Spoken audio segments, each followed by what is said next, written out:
और अब आज के दिन की सबसे विशेष बात, आज फाल्गुन शुक्ल पक्ष की उदया तिथि एकादशी और दिन गुरुवार है। एकादशी तिथि आज सुबह 9:48 तक रहेगी। उसके बाद द्वादशी तिथि लग जाएगी जो कि कल सुबह 8:22 तक रहेगी। फिलहाल बात करते हैं एकादशी की। आज आमल की एकादशी है। आज भगवान विष्णु के साथ आंवले के वृक्ष की पूजा का विधान है। दरअसल आंवले का एक नाम आमल की भी है और आज आंवले के वृक्ष की पूजा के चलते इस एकादशी को आमल की एकादशी के नाम से जाना जाता है। भगवान विष्णु को आंवले का वृक्ष अत्यंत प्रिय है। बता दूं कि आंवले के हर हिस्से में भगवान का वास माना जाता है। इसके मूल यानी जड़ में श्री विष्णु जी, तने में शिव जी और ऊपरी हिस्से में ब्रह्मा जी का वास माना जाता है।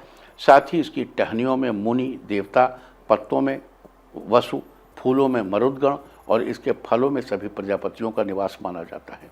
कहते हैं आंवले के वृक्ष के स्मरण मात्र से ही गौदान के समान पुण्य फल मिलता है। इसके स्पर्श से किसी भी कार्य का 2 गुना फल मिलता है, जबकि इसका फल खाने से 3 गुना फल प्राप्त होता है। लिहाजा स्पष्ट है कि आंवले का वृक्ष और उससे जुड़ी हर चीज व्यक्ति को अप्रतिम लाभ पहुंचाने वाली है।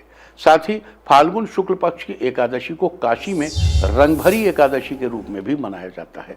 आज के दिन से काशी में होली का पर्व काल आरंभ हो जाता है और श्री काशी विश्वनाथ श्रृंगार दिवस मनाया जाता है, जिसमें 12 ज्योतिर्लिंगों में से एक काशी विश्वनाथ मंदिर में बाबा विश्वनाथ और पूरे शिव परिवार यानी माता पार्वती, श्री गणपति भगवान और कार्तिकेय जी का विशेष रूप से साज श्रृंगार किया जाता है। इसके अलावा भगवान को हल्दी तेल चढ़ाने की रस्म भी निभाई जाती है और भगवान के चरणों में अबीर गुलाल चढ़ाया जाता है। साथ ही शाम के समय भगवान की रजत मूर्ति यानी चांदी की मूर्ति को पालकी में बिठाकर बड़े ही भव्य तरीके से रथ यात्रा निकाली जाती है। ये थी चर्चा आज आमल की एकादशी की। और अब बात कर लेते हैं आज पढ़ने वाले योग और नक्षत्र की। आज सुबह 10:03 तक सुकर्मा योग रहेगा। उसके बाद धृत योग शुरू हो जाएगा।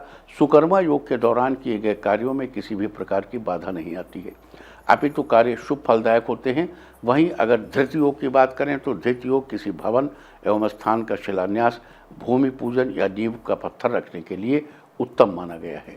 साथ ही आज रात 10:49 तक, आज रात 10:49 तक आश्लेषा नक्षत्र रहेगा। आकाशमंडल में स्थित 27 नक्षत्रों में से आश्लेषा 9वां नक्षत्र है। इसका अर्थ होता है आलिंगन। इसी के अनुसार कुंडली मारकर बैठे हुए सांप को आश्लेषा नक्षत्र का प्रतीक चिन्ह माना जाता है और नाग देवताओं को आश्लेषा नक्षत्र का अधिपति देवता माना जाता है। आश्लेषा नक्षत्र की राशि कर्क है और इसका संबंध नागकेसर के पेड़ से बताया गया है। लिहाजा जिन लोगों का जन्म आश्लेषा नक्षत्र में हुआ हो उन लोगों को आश्लेषा नक्षत्र के दौरान आज नागकेसर के पेड़ की पूजा करनी चाहिए और उसे नमस्कार करना चाहिए। साथ ही इस बात का ध्यान रखना चाहिए कि आज आप नागकेसर के पेड़, उसके फूल, पत्तियों या लकड़ी को किसी प्रकार का नुकसान न पहुंचाएं। तो ये थी चर्चा सुकर्मा योग, धृत योग और आश्लेषा नक्षत्र की। और अब बात करते हैं आज आमल की एकादशी के दिन किए जाने वाले खास उपायों के बारे में। लेकिन यहाँ एक बात बता दूं कि आज की ग्रह और नक्षत्र स्थिति के अनुसार सभी लोग ये उपाय करके इसका लाभ उठा सकते हैं। अगर आप बिजनेस संबंधी किसी काम में अपनी सफलता सुनिश्चित करना चाहते हैं तो आज आपको आंवले का वृक्ष लगाना चाहिए और पूरे 1 महीने तक उसकी देखभाल करनी चाहिए। अगर आपको अपने विवाह के लिए, अपनी संतान के विवाह के लिए कोई अच्छा रिश्ता नहीं मिल पा रहा है तो आज सुबह स्नान आदि के बाद आंवले के वृक्ष के पास जाकर वहां आसपास की भूमि को अच्छे से साफ करके भूमि पर गोबर का लेप करें और पेड़ की जड़ में एक वेदी बनाकर उस पर कलश स्थापित करें और सभी देवगणों, तीर्थों और सागर के जल को कलश में आमंत्रित करें। इसके बाद कलश के ऊपर 5 आंवले के पत्ते रखिए और संभव हो तो कलश पर चंदन का लेप करें। फिर कलश को लाल या पीले रंग के साफ कोरे कपड़े से ढककर उस पर श्री विष्णु भगवान की मूर्ति या तस्वीर रखें। फिर विधि पूर्वक धूप दीप जलाकर भगवान की पूजा करें। लेकिन अगर आंवले के वृक्ष के पास जाकर ये सारी पूजा विधि करना आपके लिए संभव न हो तो घर पर ही आंवले के वृक्ष की एक टहनी लाकर उसे उत्तर पूर्व दिशा में स्थापित करके उसकी विधि पूर्वक पूजा करें और कल द्वादशी के दिन ब्राह्मण को भोजन कराकर दक्षिणा सहित कलश और भगवान की मूर्ति दान कर दें। अगर आप संतान सुख पाना चाहते हैं तो आज आपको 11 छोटे बच्चों को आंवले की कैंडी या आंवले का मुरब्बा खाने के लिए देना चाहिए। साथ ही आंवला कैंडी या मुरब्बे का एक पैकेट या डब्बा मंदिर में भी दान करना चाहिए। अगर आप जिंदगी के नए आयाम स्थापित करना चाहते हैं तो आज आपको 21 ताजे फूल लेकर उनकी माला बनानी चाहिए और श्री हरि को अर्पित करनी चाहिए। साथ ही भगवान को खोए की खीर का भोग लगाना चाहिए। और अगर आप मनचाहा प्यार पाना चाहते हैं तो आज आपको विधि पूर्वक भगवान श्री विष्णु की पूजा करनी चाहिए और उन्हें आंवले का फल अर्पित करना चाहिए। अगर आप जीवन में ऐश्वर्य पाना चाहते हैं तो आज आपको सुबह स्नान के बाद श्री विष्णु भगवान की विधि विधान से पूजा करनी चाहिए और भगवान को एकाक्षी नारियल अर्पित करना चाहिए। और पूजा के बाद भगवान को चढ़ाए एकाक्षी नारियल को एक पीले रंग के कपड़े में बांधकर संभाल कर अपने पास रख लेना चाहिए। अगर ऑफिस में आपके विपरीत कोई स्थिति बन गई है तो आज आपको आंवले के पेड़ में जल चढ़ाना चाहिए और आंवले की जड़ की थोड़ी सी मिट्टी लेकर माथे पर तिलक लगाना चाहिए। अगर आप अपने काम का 2 गुना लाभ पाना चाहते हैं तो आज आपको आंवले के पेड़ को या उसके फल को स्पर्श करके प्रणाम करना चाहिए।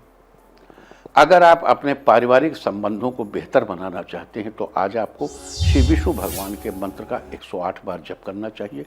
मंत्र इस प्रकार है, ओम नमो भगवते नारायणाय। इस प्रकार मंत्र जप के बाद भगवान से हाथ जोड़कर प्रार्थना करें। और अगर आप अपनी हेल्थ को बेहतर बनाए रखना चाहते हैं, खुद को फिट रखना चाहते हैं तो आज आपको आंवले के पेड़ को नमस्कार करना चाहिए और आंवले के फल का सेवन करना चाहिए। अगर आप अपने जीवन साथी की कोई इच्छा पूरी करना चाहते हैं तो आज आपको आंवले के पेड़ के तने पर 7 बार सूत लपेटना चाहिए, धागा। साथ ही पेड़ के पास घी का दीपक जलाना चाहिए। और अगर आपको लगता है कि पढ़ाई के क्षेत्र में आपको उचित सफलता नहीं मिल पा रही है तो आज आपको दूध में केसर और चीनी डालकर भगवान विष्णु को भोग लगाना चाहिए। साथ ही भगवान का आशीर्वाद लेकर एक विद्या यंत्र धारण करना चाहिए। तो ये थी चर्चा आज आमल की एकादशी, श्री काशी विश्वनाथ श्रृंगार दिवस, सुकर्मा योग, धृति योग और अश्लेषा नक्षत्र के बारे में। आज आपको विभिन्न शुभ फलों के प्राप्ति के लिए कौन से उपाय करने चाहिए, आज हमने इसकी चर्चा की है। उम्मीद है कि आप इन उपायों को अपनाकर इनका फायदा जरूर उठाएंगे। अब आप बड़ी आसानी से इंडिया टीवी देख सकते हैं और इसके लिए आपको इंडिया टीवी ऐप डाउनलोड करना होगा। प्ले स्टोर या ऐप स्टोर में जाएं, इंडिया टीवी ऐप सर्च करें और इसे डाउनलोड करें। इंडिया टीवी हर जगह हर वक्त।